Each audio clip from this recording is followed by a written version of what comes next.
शुकाले मां करेंगे पंच परमेश्वरी का स्मरण। नमो हरिहंताणं नमो सिद्धाणं नमो ऐलियाणं नमो अज्जयाणं नमो लोये सब्बसावणं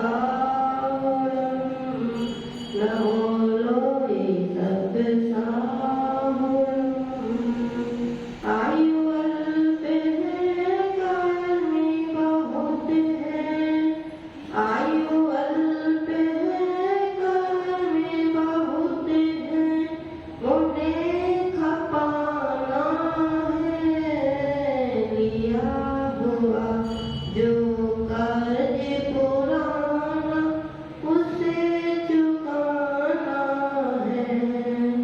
जागे जागे सौभाग्य जगा संयम पथिधारो, संयम पथिधारण करके मोक्ष महापद पालो, मोक्ष महापद पालो। और 1023 श्री आदिनाथ भगवान की, अंतिम शासन भगवान श्री महावीर स्वामी की, गुरु राम गुरु आचार्य भगवान श्री आदि सागर महावीर की व्यवस्था का सर्वति सर्व विराट सागर विशुद्ध सागर महामुनि राजों की, मम संयम मानस आचार्य भगवान श्री सुंदर सागर जी महाराज की, मम संयम प्राण प्रदाता आचार्य भगवान श्री विभव सागर जी महाराज की, तीन कामना करोड़ महामुनि राजों की, द्वादश अंगिनी वाणी माता की। मंच पर गाना सागर भगवान के श्री चरणों में कोटि सा नमस्कार, समस्त मुनिराजों के चरणों में नमस्कार। तो इस कार्यक्रम को आप श्रवण करना है। संसार का प्रत्येक प्राणी दुर्लभ से दुर्लभ वस्तु को चाहता है। ऐसा कौन सा जीव है जो दुर्लभ वस्तु की प्राप्ति ना चाहता हो? महामंत्री जी, आपको क्या चाहिए?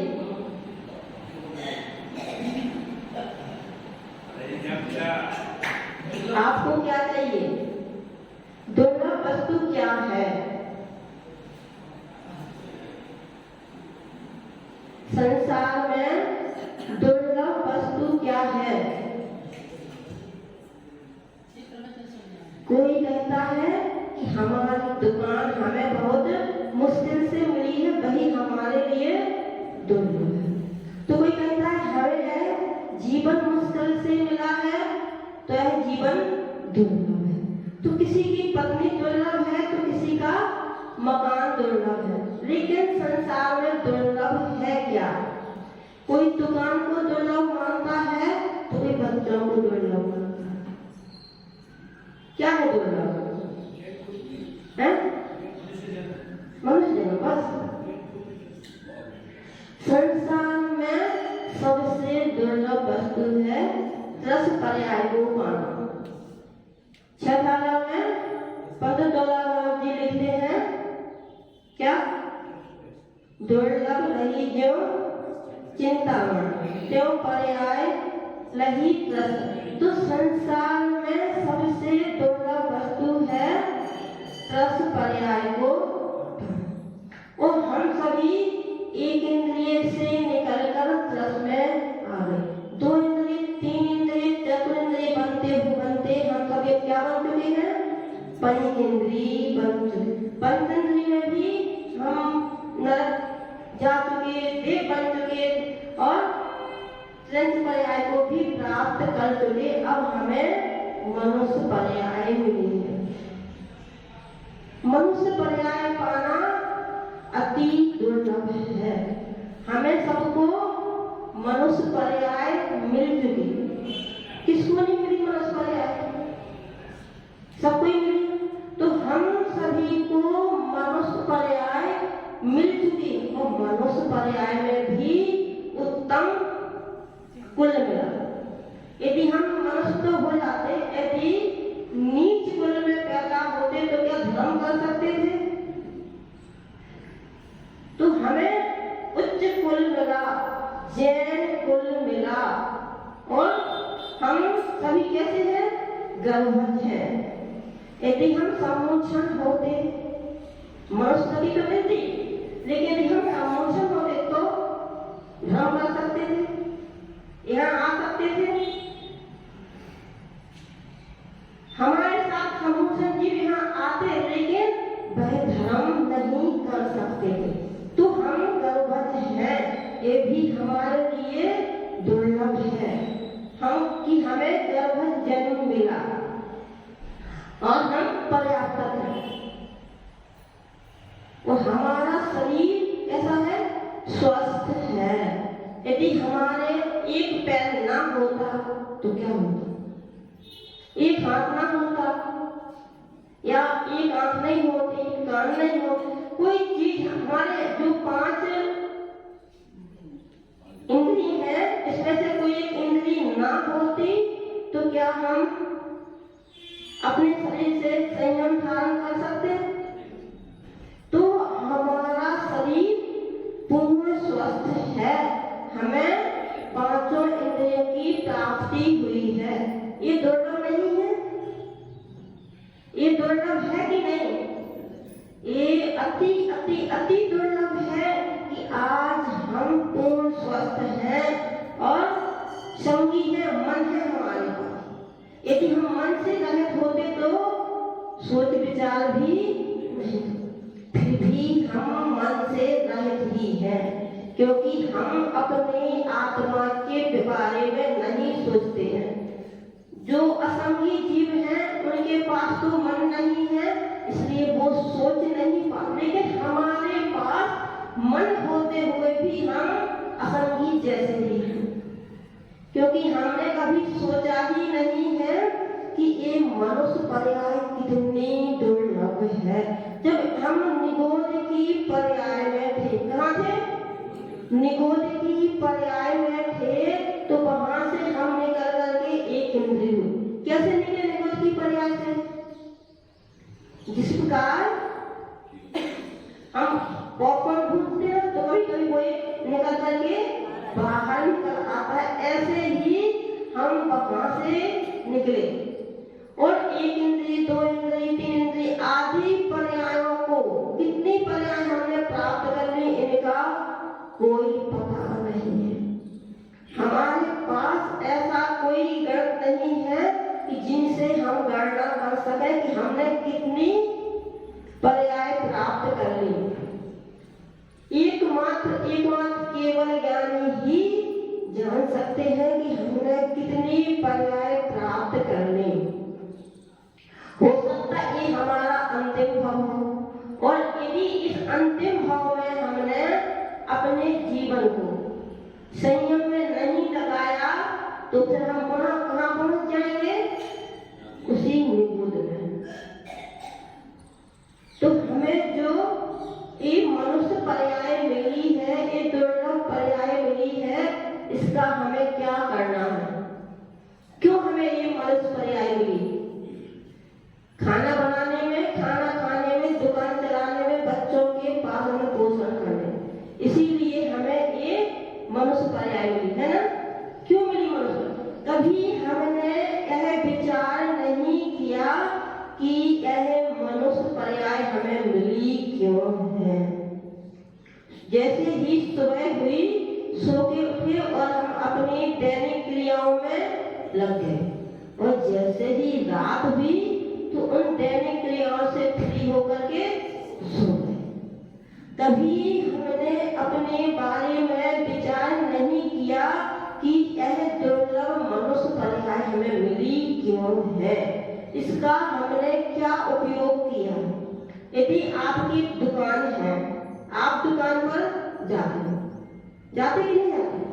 आप दुकान पर जाते हो, जैसे ही दुकान खोलते हो तब से लेकर के जब शाम को दुकान बंद करते हो तब तक का पूरा हिसाब किताब लगाते हो कि आज कितनी बिक्री हुई और कितना हमें मुनाफा हुआ। लेकिन यह जीवन निकलता जा रहा है, आयु प्रति क्षण क्षीण होती जा रही है।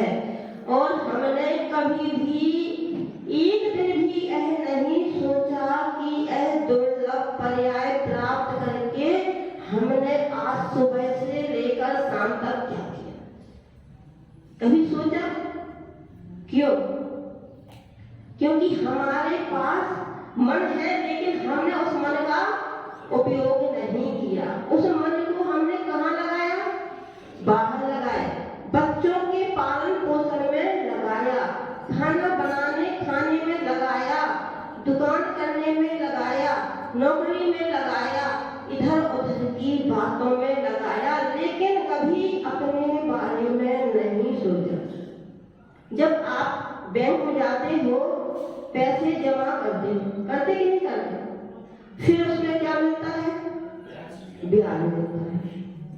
उस ब्याज का आप क्या करते हो?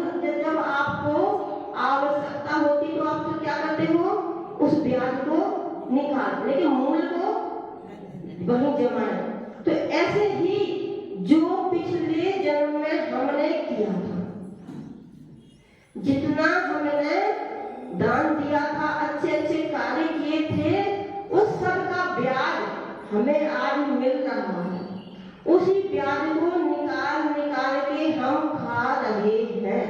वो हमारा जो मूल है, यदि हमने उस मूल में और नहीं बढ़ाया तो ब्याज कब तक खाओगे? जब तक सीमा, और जिस दिन ब्याज खत्म हो जाएगा तो फिर आप क्या करोगे?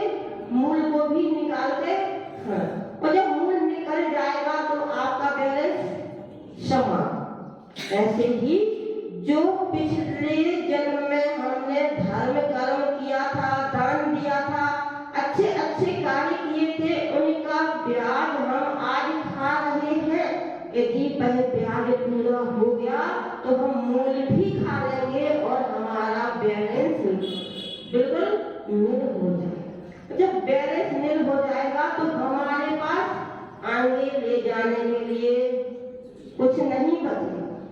और जब आगे ले जाने के लिए कुछ नहीं बचेगा तो आगे हमें क्या मिलेगा? फिर खाली, हमारे पास कुछ है ही नहीं। जो कर्म है बस वही, उन्हीं कर्मों का फल है। तो हमें इस दुर्लभ मनुष्य पर्याय को प्राप्त करेंगे अपने आत्मा की उन्नति करना हो। आत्मा की उन्नति तभी हो सकती है जब हम अपने प्रथम गुरु स्थान को छोड़ करके चौथे में आए। जब हम चौथे में आ गए हैं, हमें लगता है कि हम क्या है? सम्यक दृष्टि है, हमने मिथ्यात्व को नष्ट कर दिया।